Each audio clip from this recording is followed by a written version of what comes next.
Let us continue with chapter 9, and today we are learning measurement of national income. The various methods of calculating national income are in three forms: production, income and expenditure. Based on these three methods, there are methods to calculate national income. They are production method, income method and expenditure method. Production or output method: the sum of monetary value of finished goods and services produced in agriculture, industries and service sector in a country is called the national income of that country. This method of calculating national income has been developed from the definition given by Professor Marshall.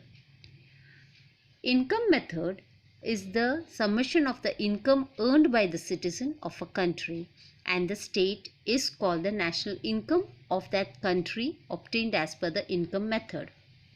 Expenditure method: the method of considering the total expenditure incurred in purchasing finished goods or services during a financial year is called the expenditure method of measuring national income. This method has been developed from the definition given by Professor Fisher. The types of incomes and their role while calculating national income. First is incomes that are considered from different sectors. So the first point is classification of economy.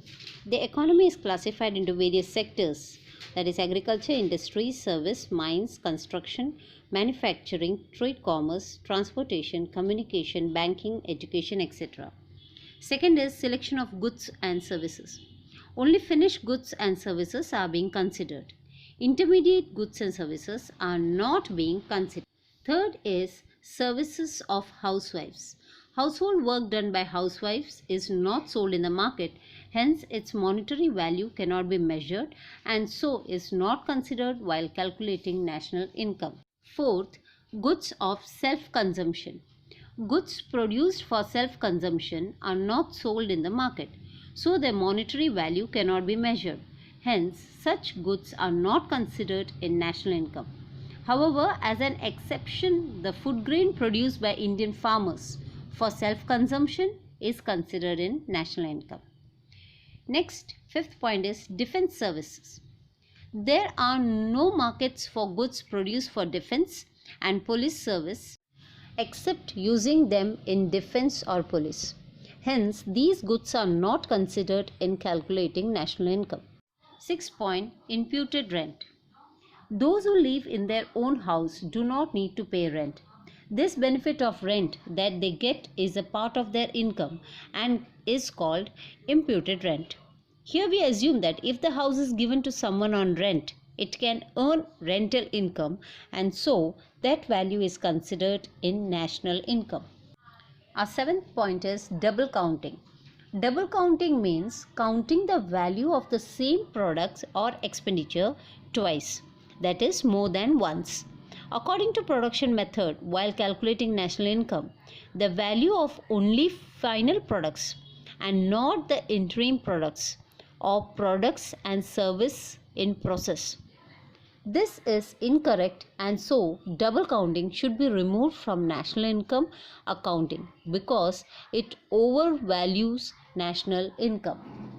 Eighth is indirect tax and subsidy. While deriving the market value of goods, the indirect taxes of the government levied on the goods are added. Hence, while finding out national product, the indirect taxes are deducted, whereas the subsidy given by government is added. Ninth, resale of goods. If a good was produced in the past, its value was counted in the national product at that time. When it is resold, its value is not counted. If it is counted, it will be double counting. For example, if a house purchased in year 2000 is resold today, this resale is not considered in national product. 10th is depreciation.